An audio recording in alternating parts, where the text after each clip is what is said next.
रात्र पहिली. सावित्री व्रत. आश्रमातील प्रार्थना झाली. सारे सोबती सभोवती मंडलाकार बसले होते. श्यामच्या मुखचंद्राकडे सर्वांचे डोळे लागले होते. तो मातृसंग म्हणजे एक अपूर्व दृश्य होते. वाळवंटातील झरा अधिकच सुंदर व पवित्र वाटतो. अंधारात एक किरणही आशा देतो. सध्याच्या निष्प्रेम काळात मला काय त्याचे, अशा काळात असे प्रेमळ संग म्हणजे परम आशा होय. त्या भ्रातृसंघातील प्रेमासारखे प्रेम अन्यत्र क्वचितच पाहावयास सापडते. तो आश्रम म्हणजे त्या गावातील जीवनाला स्वच्छ ठेवणारा जिवंत पवित्र झरा होय. गावात सर्वत्र शांतता होती. आकाशात शांतता होती. वारा मात्र स्वस्थ नव्हता. तो त्रिभुवन मंदिराला सारखा प्रदक्षिणा घालीत होता. श्यामने सुरुवात केली. माझ्या आईचे माहेर फार श्रीमंत नव्हते, तरी सुखी होते. माहेरी खाण्यापिण्याची ददात नव्हती. माझ्या आईचे माहेर गावातच होते. माझ्या आईचे वडील फार कर्मठ व धर्मनिष्ठ होते. माझी आई सर्व भावंडात मोठी होती. माझ्या आईवर तिच्या आईबापांचे फार प्रेम होते. माझ्या आईला माहेरी कोणी आवडी म्हणत, कोणी बयो म्हणत. बयो, खरेच ती जगाची बयो होती, आई होती. माहेरची गडी माणसं, कांडपिणी, पुढे मोठेपणीही जेव्हा माझ्या आईला बयो म्हणून हाक मारीत, तेव्हा ती हा किती गोड वाटे म्हणून सांगू. माझ्या आईला 2 भाऊ 1 बहीण होती. तिच्या घरातील भांडी आरशाप्रमाणे स्वच्छ असत. माझ्या आईचे लग्न लहानपणीच झाले होते. सासर श्रीमंत होते. आईच्या अंगावर सोन्या मोत्यांचे दागिने होते. सासरचे तिचे नाव यशोदा ठेवण्यात आले. सासरी ती लहानाची मोठी होत होती. कशाला तोटा नव्हता. चांगले ल्यायला खायला होते. एकत्र घरात कामही भरपूर असे. उत्साही परिस्थितीत सहानुभूतीच्या वातावरणात काम करावयास पुष्कळ कंटाळा नाही. मित्रांनो, माझ्या वडिलांच्या अंगावर ते वयाने 17-18 वर्षाचे झाले नाहीत तोच जबाबदारी पडली. कारण आजोबा थकले होते. वडीलच सारखा कारभार पाहू लागले. देवघेव तेच पाहात. आम्ही आमच्या वडिलांना भाऊ म्हणत असू. आजूबाजूच्या खेड्यातील लोक आम्हाला खोत म्हणून संबोधित. खोत म्हणजे काय? भिकाने प्रश्न विचारला. श्याम म्हणाला, खोत म्हणजे गावचा ठरीव शेतसारा वसूल करून सरकारकडे पाठविना बिनपगारी दलाल. त्याला काही मिळत नाही का? रामने विचारले. हो, मिळते तर.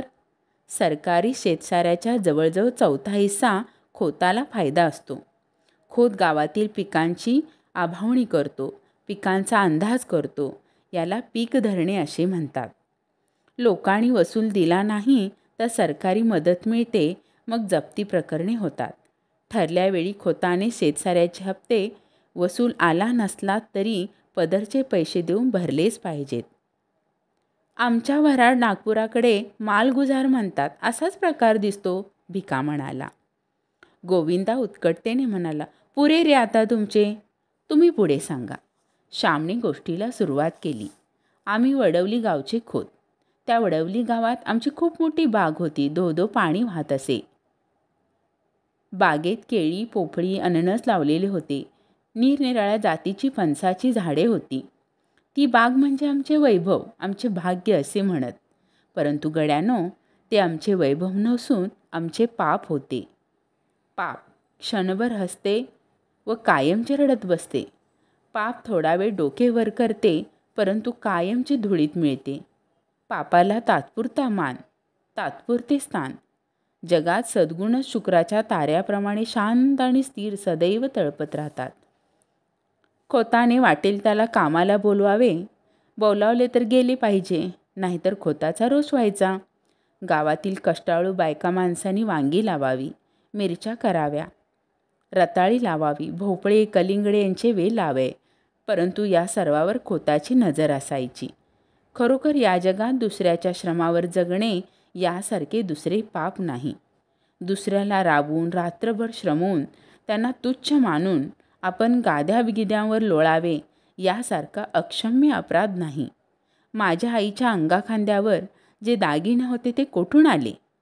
पाणीदार मोत्यांची नथ, खेड्यातील गरीब बायकांच्या डोळ्यातील मोत्यांसारख्या मुलांच्या अश्रूंची ती बनलेली होती. त्या गरीब लोकांच्या सोन्यासारख्या मुलांच्या तोंडावरील हास्य व अंगावरील बाळसे आणि तजेला हिरावून आणून माझ्या आईला सोन्याचे गोडतोडे करण्यात आले होते. परमेश्वराला हे सत्य माझ्या आईला पटवून द्यायचे होते. तो माझ्या आईला जागे करणार होता. माझे वडील स्वभावाने दुष्ट होते अशातला भाग नाही, परंतु पूर्वजांनी प्रथा त्यांनी चालू ठेवली. खोताच्या अवास्तव अधिकाराचा त्यांना अभिमान वाटे. कोणी ऐकले नाही तर त्यांना वाटे हे कुणबट माजले. कुणब्याला कुणबट म्हणायचे व म्हाराला म्हारडा म्हणायचे, अशी ही पद्धत ठरलेली. असे म्हणताना आपणच माजलो आहोत हे त्यांच्या लक्षात येत नसत. वडिलांच्या हातात नवीनच कारभार आलेला, तथापि त्यांना फारसा अनुभवही आला नव्हता.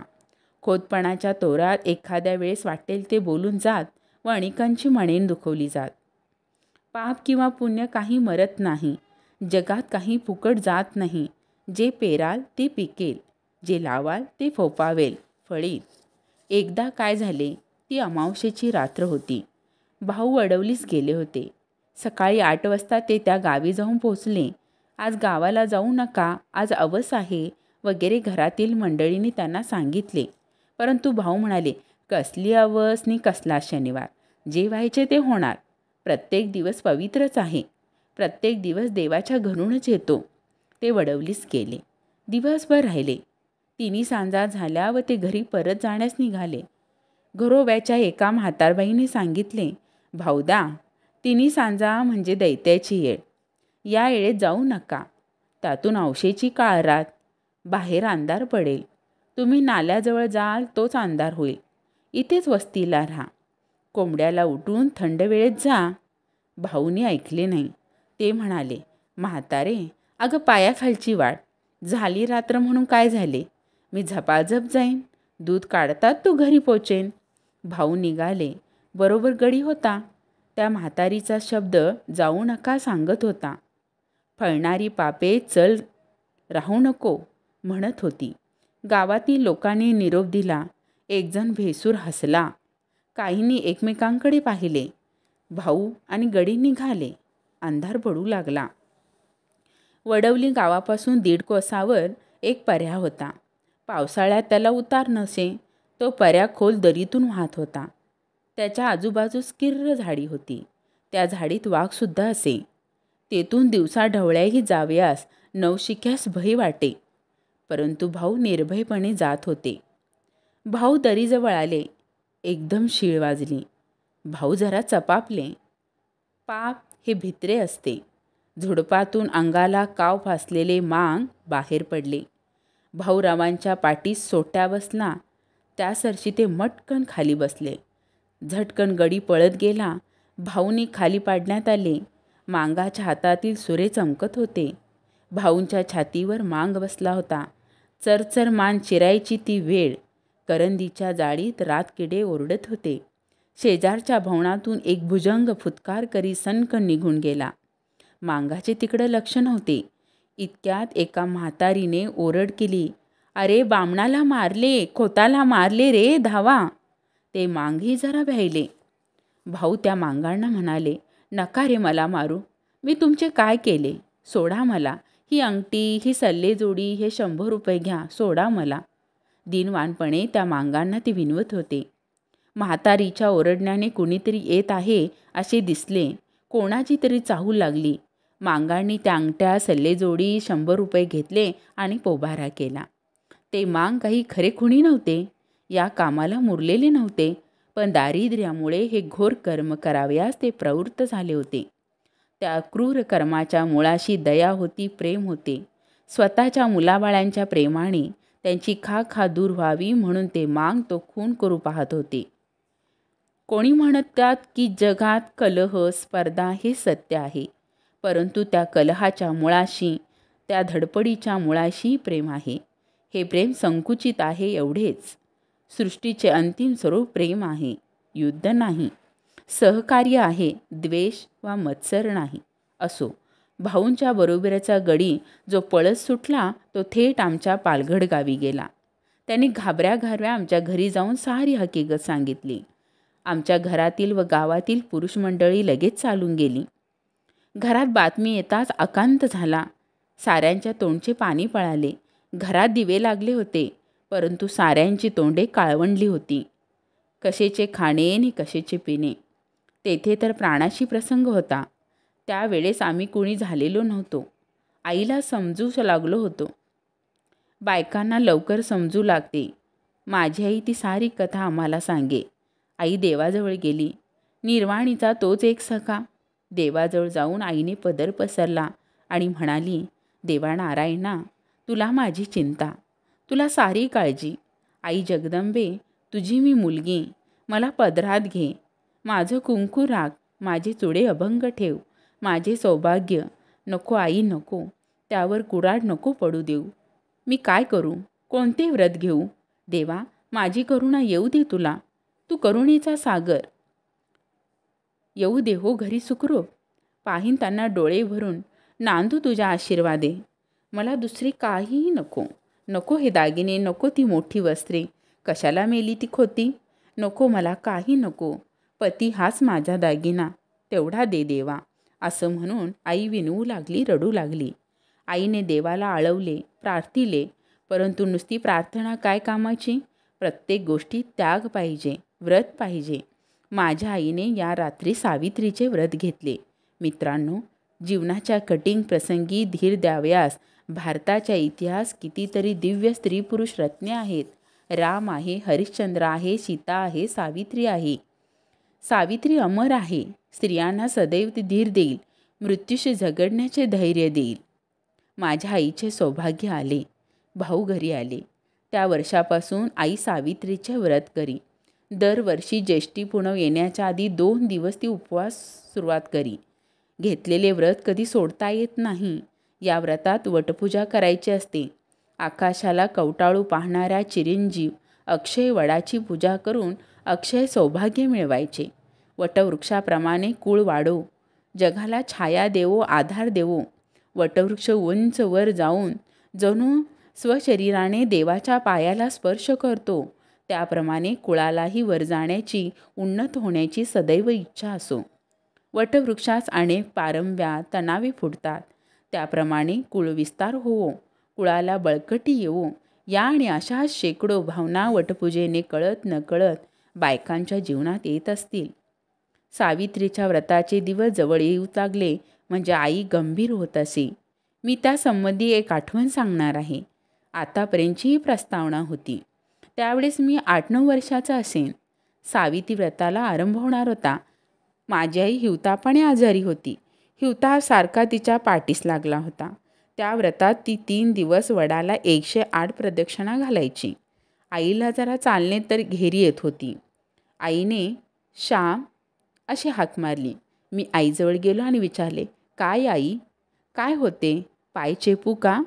आई म्हणाली, पाय नको रे चेपायला, मेले रोज चेपायची तरी किती, तू सुद्धा कंटाळला असशील हो. पण मी तरी काय करू. आईचे ते करुण शब्द ऐकून मला वाईट वाटले. मी रडू लागलो. आई पुन्हा म्हणाली, श्याम, तू दिवसभर काम करून दमतोस हो, पण उद्यापासून तुला आणखीन एक काम 3 दिवस करायला सांगणार आहे. करशील ना रे बाळ तू. कोणते काम. आई, मी कधीतरी नाही म्हटले आहे का. मी म्हणालो. आई घाईवरून म्हणाली, नाही, तू कधीसुद्धा नाही म्हणत नाहीस. हे बघ, उद्यापासून वटसावित्रीचे व्रत सुरू होईल. मला वडाला 108 प्रदक्षिणा घालता येणार नाहीत. मला भोवळ येईल. कशी तरी पारावर तुझा हात धरून जाईन, तू पूजा करीन, 3 प्रदक्षिणा घालीन, बाकीच्या प्रदक्षिणा तू घाल हो बाळ. असे म्हणून आईने माझा हात आपल्या हातात घेतला. प्रेमळ व करुण अशा दृष्टीने तिने माझ्याकडे पाहिले. आई, माझ्या प्रदक्षिणा कशा ग चालतील. मी विचारले. चालतील हो बाळ, देवाला डोळे आहेत. देव काही मेला नाही, त्याला सारे समजते. तू म्हणजे मीच नाही का. अरे, तू माझ्या पोटचा गोळा, माझाच भाग, माझेच रूप. तू प्रदक्षिणा घालशील त्या माझ्याच होतील. मी दुबळी आजारी आहे हे देवाला माहीत आहे. आई म्हणाली, पण मला बायका हसतील. मी नाही जाणार वडावर. शाळेत जाणारी मुलं मला बघतील व शाळेत आहारे बायको असे म्हणून माझी फजिती करतील. मला लाज वाटते, मी नाही जाणार. शिवाय शाळा बुडेल, मास्तर रागवतील अशा सबबी मी सांगू लागलो. आईची म्लान मुद्रा खिन्न झाली. म्हणाली, श्याम, आईचे काम करावयास कसली रे राग? हे देवाचे काम. तू करीत असता तुला कोणी हसेल तर तेच वेडे ठरतील. देवाचे काम करावयास लाजू नये. पाप करावयास माणसाने लाजावे. श्याम, त्या दिवशी चुलीमागचा खोबऱ्याचा तुकडा तू घेऊन खाल्लास. मी बघितले, पण बोलले नाही. जाऊ दे, मुलाची जात आहे. परंतु त्यावेळेस तुला लाज नाही वाटली आणि आता देवाचे काम करावयास तुला लाज वाटते का रे? मग तो भक्तिविजय कशाला वाचतोस? तो पांडव प्रताप कशाला वाचतोस? तुझा आवडता श्रीकृष्ण घोडे हाकी, धर्माघरची उष्टी काढी, काम करावयास, प्रदक्षिणा घालाव्यास तुला लाज वाटते का? नसला जाणार तर मी जाईन हो. येऊन जाऊन काय होईल? मी भोवळ येऊन पडेन, मरेन तर सुटेन एकदाची. देवाजवळ तर जाईन. परंतु श्याम, तुझ्यासाठी जगते रे, असं म्हणून आईने डोळ्याला पदर लावला. आईचे शब्द माझ्या मनात खोल गेले. माझे हृदय विरघळले, पाझरले. देवाचे काम कराव्यास लाजू नको, पाप करायची लाज धर. आईचे थोर शब्द. आजही शब्द मला आठवत आहेत. आजकाल या शब्दांची किती जरुरी आहे. देवाच्या कामाची, देशाच्या कामाची, भारत मातेच्या कामाची आम्हास लाज वाटते. परंतु वाईट पुस्तकं वाचण्याची, वाईट सिनेमे पाहण्याची, तपकीर, विडी, सिगारेट ओढण्याची, सुपारी खाण्याची, चैन करण्याची लाज वाटत नाही. पुण्यकर्म, सत्कर्म करण्याची लाज वाटू लागली आहे आणि असत्कर्म करण्यात प्रौढी आणि संस्कृती येऊ लागली आहे. फार वाईट आहे ही स्थिती. मी आईच्या पाया पडलो आणि म्हटले, आई, जाईन हो मी. कोणी मला हसो, कोणी नाही काही म्हणो, मी जाईन. पुंडलिक आईबाबांची सेवा करून मोठा झाला. देवाला बांधून आणता झाला. तुझे काम करून मला तुझा आणि देवाचा लाडका होऊ दे. शाळेत मास्तर रागवले, त्यांनी मारले तरी चालेल. आई, तुला माझा राग आला होय? तुला वाईट वाटले? असे केविलवाणे मी म्हणालो. नाही हो बाळ, मी तुझ्यावर कशी रागवेन? मला तुझ्यावर रागवता येत नाही हो श्याम, आई म्हणाली. गड्यांनो, मी घरी असलो, वटसावित्री जरी आली असली तर वडाला प्रदक्षिणा घालण्यास मी नेहमी जात असे. माझ्या आईचे त्या दिवशीचे शब्द मी कधी विसरणार नाही. पाप करताना लाज वाटू दे, चांगले काम करताना लाज नको.